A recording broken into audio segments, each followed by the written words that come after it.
Hello there. How are you? I'm good. How are you? Congratulations on the success of Straw. Thank you so much. It's doing numbers.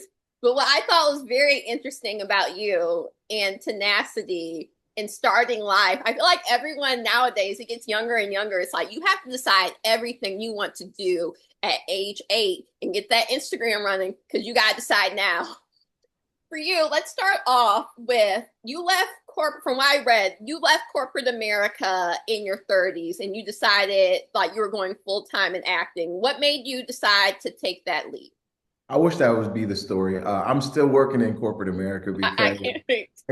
when it comes to these gigs, I mean, yeah, they're great when they happen and they blow up and things like Straw happen, but at the same time, you got to eat in between those gigs, and I'm not going to wait tables and do what everyone thinks actors do when they move out to Hollywood. And so, yeah, I have a master's in business. I've been working for. I was at GE when I started acting. I'm now with LG Electronics. I work for PepsiCo. I work for Firestone. I work for Whirlpool. So.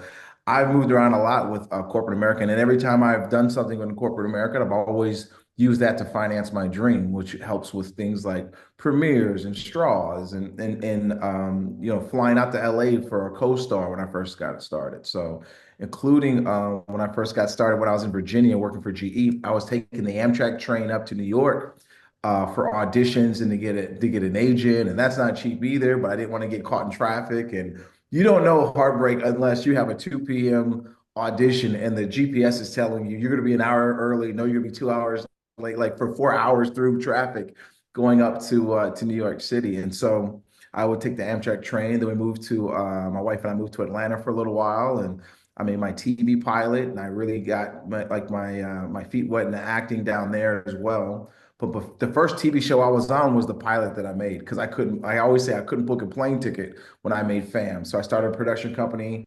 I made a TV pilot about my relationship between me, my wife, my daughter, and my ex, and used that footage to get new agents to send to casting directors. And then I started booking TV and film. Yes. How do you balance that? You don't. It's all about priorities. When people talk about balance, it's like when you wake up in the morning, okay, so I got to do X amount of things. I got to do my expense report. I got to check in with my team. And then boom, you get an email from your agents like, okay, well, this afternoon, I got to print my script. I got to memorize my lines. I got to look at travel. What days are they going to be? How much PTO do I have? So it's all about balance. But I mean, I try to stay in sales. I like it because I work remotely and I normally have like my own schedule and my own time. But it doesn't really matter what the corporate gig is. That once I started acting, there was no stopping it. It was just a matter of how am I going to feed myself in between. I always say corporate America feeds the bank account and literally feeds me, but acting and TV and film feed the soul, and you need both. I appreciate the candor and the hustle. Well, yeah. So where are you stationed now? Yeah, so right now I say I'm based out of, right? So I'm Yes. based out of Dallas, Texas, but also, I spend a lot of time in the East Coast, normally in New York, and then Atlanta as well. And then one of the things that's a secret to my success, I spent 5 years living in Atlanta, 5 years living in New York, still have addresses both places. And then once agencies understand, like, listen, you can't, I'm not sitting there saying I can fly there. It's like, well, I shot Straw. I shot SVU last year as a guest star. I shot Screamboat in New York as it was another film that I did, and then I did the Equalizer in New York. So I don't talk about what I couldn't do. I say, listen, this is what I did do. If you're interested, fine. If not, I'm probably not the actor for you. So it's a little bit different now that I got the resume, but. In the beginning, I lived wherever you are. So it's like if you're calling from LA, where you at? LA? Yeah, yeah, yeah. I'm in Santa Monica. So I love it. So this may or may not be true. okay. Or it's true-ish. Okay. So you auditioned for Tyler Perry over 20 times. Over 20, it was 26 times I auditioned, all failures. And then on the 27th one, it was one of those things where it was a sitcom. And it was like, I'll never forget, I was supposed to be sitting there waiting to talk to these kids and just supposed to be just waiting and just knock on the door. And instead, I sat there and I was like, start beatboxing in the middle of the audition and then went through the audition with a bunch of ad libs and other stuff. And the person taping it, because I was in a studio in New York, she said, "Are you really going to send this? Like half of the things you said aren't on the script, and then you're beatboxing." And I said, I literally said, "What are they going to do? Book me less?" Like, it's not working. I'm reading it perfectly. So I'm just going to give them what I want to see. And I don't really care what the reaction was. And then I got the call. And, I had lived in Atlanta for 5 years, couldn't book anything at the studio. I get to New York and I turn in this crazy audition. Now I'm flying first class and they're just shipping me in. And I was like, I knew it was going to be like this. When I was in Roswell, Georgia, I just couldn't, I just wasn't him. But coming out of Westchester County, suddenly, I'm this talented individual. Why did you keep auditioning? My wife asked me the same thing. It's like, obviously he doesn't like you. Why are you doing this to yourself? But one, sometimes I didn't have an agent. I made good friends. Raven Drummer was his casting director at the time out of Atlanta. I did a play that she directed. And so she saw my talent. So she kept giving me opportunities. So that's the other thing, even if I didn't have an agent at the time. So Mhm. that was one thing. I mean, if you're in the industry, he has the biggest studio in America. So Mhm. bigger than all the different ones combined out in LA. So how do you not keep auditioning for somebody like that? Funny quick story. I booked Sistas, so I got on 2 episodes of Sisters on BET, and his name is Mark. I can't remember his last name escapes me, but he was the vice president at the time of the studio, and he was like, "Hey, everybody, we're going to get started." It was a Zoom thing, and all the actors are on there. And I was thinking to myself, power of thought and manifestation. That before he gets started, he's going to talk about, we got Anthony E. Williams here. He's one of the best we've ever seen. And so sorry it took so long. He goes, "Before we get started, I just want to call out, we have Anthony E. Williams on the Zoom call. I don't think anybody has ever auditioned more than Anthony E. Williams. I remember him from 4 years ago at the play that Raven Drummer directed. We just couldn't find the right role for him. So we're happy we have him here on these 2 episodes of Sisters." And I was like, I was joking. Like I was kidding. But you never know who's looking at you. You never know who's appreciating your talent. You don't know who's liking all your auditions, but it takes 26 to get to that 27th role. And so that's why you have to keep showing up authentically, keep trying and believing in yourself. And so, if I looked at the logic, at one point I had a spreadsheet of all my auditions and for who, I had to delete that thing. That was I need to lay on somebody's couch every time I went over it. Yeah. Sometimes you just gotta let go of like I won't say the negativity, but not hold on to what's just not serving you. Like you did it, just you just gotta move past it. I always like, I hate, well, I don't like when actors go a long time without booking and they book something and they go hashtag booked it, because it's easy. Like, come on. Like, there's people out here struggling and emotionally and stressful. Half of us are dealing with depression. And so I'm not hashtag booked it. I'm like, this was 100-to-1 ratio. And I think really, if I look at my career right now, it's getting better, but it was like 100-to-1, 100 auditions for one booking. So when you see me on TV, I deserve to be on TV. And I think that like we forget to talk about the struggle. And I think that helps other actors, especially getting started. You're not supposed to be in a 4 arc episode guest star and you just got your headshots last year. Like that's not, at least for me, that's not how it works. Yes, yes. What has been your favorite Tyler Perry project that you've been a part of? Wow. I mean, the response from Straw, I've never got more text message and emails and ex-girlfriends I hadn't heard of from years. I'm like, "Hey, big head." I'm like, "Oh, wow. Netflix is different." Okay. Netflix, I Yes. mean, I've been on TVs, I've been in AMC's, but something about Netflix is different. So I think the response from this film has been phenomenal, but the actual shooting of it, probably Young Dylan. When I did Nickelodeon's Young Dylan, getting on Nickelodeon, it was my first guest star ever. Mm. I remember like shaking because I'm an improver. So like I'm looking at the script, I'm like, I'm not about to do half of the script. And I remember calling my wife and I was like, you know what? This is my first big thing. I should just go in there and do what's normal and just do enough, right? Mhm. Because she goes, "Why don't you do all the things you plan to do?" And I was like, "Oh, I'll probably get kicked out." And she goes, "Well, get kicked out. I'd rather you go to the studio and get kicked out doing it the way you want to do it, to go back to doing the basics, which wasn't working anyway." And we got there. I did all my jokes. Me and the kids are playing around. And at one point, the I call them the police, it's the script supervisor. They come over and they're telling, "Hey, you are off." And so whatever it was, the next scene, they're like, "Action." I'm like, "Why don't we go outside to sign?" They said, "Cut." It said, "Susie, don't talk to Anthony anymore." Okay. Anthony, you be funny. Don't worry about the lines. You just be funny. And I think that made all the difference. Even when I did SVU, I was doing improv and I got that. I went to the groundlings and I studied Yes. improv, but I just felt like because of what happened at Young Dylan down in Tyler Perry Studios, I believed in myself. And I think they came to me and they said there was one word that I had to say, one line. And other than that, they loved all my ad libs. But I wouldn't be taking chances like that with Dick Wolf's shows if I didn't have the opportunity to fly on Tyler Perry's. Yeah. With Straw, what did you think about the twist? The twist. The What did I think about it? yeah.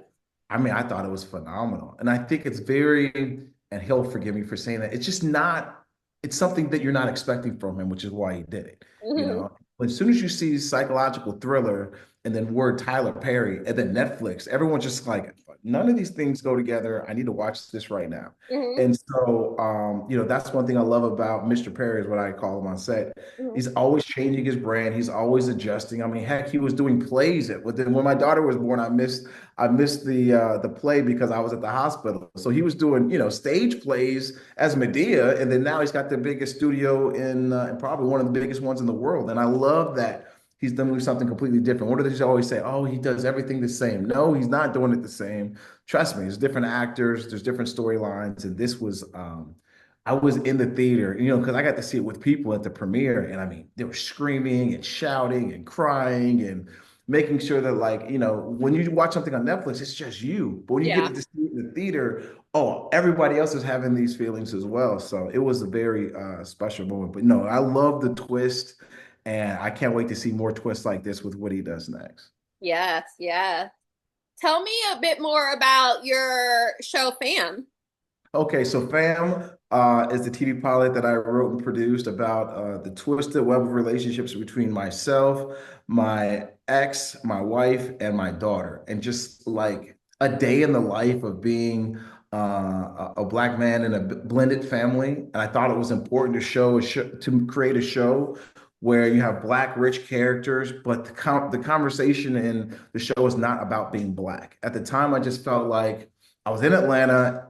Every script I had the N word in it and broken English. And as soon as they got to the black, I was like, "Whoa, why we ain't going?" And I'm like, "Why does the language change when it gets to the black character?" Mhm. And so I really wanted to write something that was perfect for me, and that was as a father and dealing with just regular family issues. And I think also like the notion or the verbiage that I've heard in barbershops of the baby mama, baby daddy drama type of stuff that I don't hear in corporate America. My executive director at GE was like, "Oh, this is my son, this is my daughter from a previous relationship. Pass the wine," and nobody said anything. But yet, when it's us, we're talking about it in such a negative light. And I want to show that there's another way to have a blended family and be professional and successful. It doesn't have to be the stereotypical thing that I think often Hollywood forces on us because we're not a monolith. There's different ways to be black. Yes. I love the expression of it not expression, but actual truth of not being a monolith Yes. and co-parenting, especially oftentimes in television, um, when there are blended families, one of the parents just isn't there. That like, oh, well, he's just gone or she's just gone. So that is Right. very exciting. How did you know? I guess we're going to go back to Simla at the beginning that you wanted to be an actor, and then you made the decision to pursue it. There's two quick stories. One, I was a bad kid, but my wife was like, "Don't say that." I was a bad kid. I was always in trouble. And so when I wasn't in trouble for being a class clown or telling too many stories at recess, my mother would reward me by saying, "Okay, go get the TV guide," and I'd pick out the movies that I would want to see. And then we had a special cable box where she'd have to put in a special code that she could never let me see. And I would sit cross-legged and I would watch HBO. I remember the beginning of HBO was like, don't, don't, don't, don't. And like the lights would go across. I'm like, my chest would be pounding. And I'd be watching these 90s movies. I'm like, oh my God, what if I could get in there? I'm in Strongsville, Ohio, 30 minutes outside of Cleveland. There's no path to success for me to become an actor right there. But the dream was there. And then the second thing that was triggering for me was I was in the back of my dad's car, and he is an MBA from John Hopkins University, as my mother has got a master's from there. So big in education and things. And I said, what would you have done if you weren't this manager and engineer? and my sister sitting next to me, and he goes, I would either gone to North Carolina, Chapel Hill for law school, or would have been a good lawyer. And he goes, or I'd have been an actor. I was really good at Macbeth in high school. And me being the class clown, I looked at my sister like, okay, you got to take that first one because I don't even like doing homework. And so I knew I had a better chance of being on Law and Order than being a lawyer. And so my sister ended up graduating from Chapel Hill Law School. She's an attorney now, and I'm Agent Strict on Law and Order SVU. So there you go. That's so I take crazy. everything very, very. My dad's like, that was just, it's a joke. We were just talking in the car. I'm like, I gonna wrote that down. And it was like etched in my brain. These are my two options in life to avenge my father's dreams. Like it was serious. But beyond that, I just love telling stories. I know everyone says that, but to me, it's in a childlike way. So Mhm. when I pull up the set and they got all the I don't know what you call them, the trailers and everything like that, and everyone parks their car and there's cast parking. To me, it's like, I don't know if you remember this, but like kids used to always ride their bikes, and you would see like six bikes laying sideways outside of somebody's house. You know, those are kids inside there having fun playing. That's how I feel when I get to set. Like I drop off my car and I'm going into the hair and makeup. We're about to go play make believe, and the fact that they pay people to do this to me is insane because that's why we have agents because we do it for free. Yeah. But now it's such a disservice to your daughter because now, since you're doing what you want to do, she has to make her own personal decisions. But my daughter knows that whatever she wants to do, she can do. Quick story. So I told my father at 17 I wanted to be an actor. I just graduated from a Jesuit private school and I had gotten into three colleges. He goes, "You want to be an actor? You want to be like on TV and film?" And I said, "Yeah." He goes, "Well, I'll give you your first role." I got excited. I said, "Okay." He goes, "For the next 4 years, I want you to act like you're going to be a businessman for the rest of your life and take your ass to college." True story. True story. And me taking everything literal, I did it until I was 32. My wife was like, "You don't have to do what your daddy said. You could be an actor."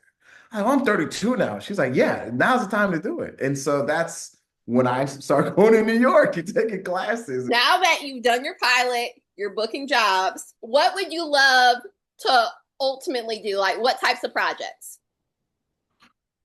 That's a great question. I think, the easiest way to describe it is Ghost on Power. I really resonated with the fact that he was so successful. He was complicated. He had a vision for what his family wanted to be. He was articulate. No one made fun of him for the way that he talked. But then he had this other whole situation. Now, granted, it delved sometimes into illegal activities, but he also had a club that he was trying to run and go legit. And it's the duality of those type of characters that I believe in. And so also Marty from the Ozarks, the same thing, the suburban life, everything is great, but then this whole other situation on the side. And I feel like, in my life, being from the suburbs, and I'm still in the suburbs, but I see people at Starbucks looking at me like, I know you from somewhere. It's like, yeah, because I got this other whole life that I'm doing outside of, selling refrigerators.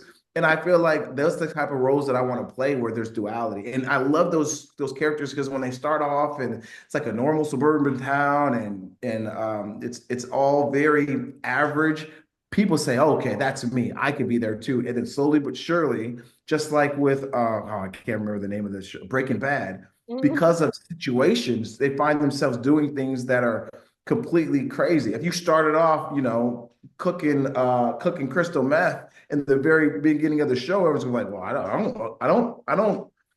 I don't see myself in this character. But because they bring you from a very normal, average American life, that's how you get everyone watching. That's how you get everyone interested because everybody can see themselves in the character. And I want to play a character that starts off that you can see me, and then I'm going to take you on this journey. And that's what I'm looking forward to do. I could definitely see that. Do you think you want to write more?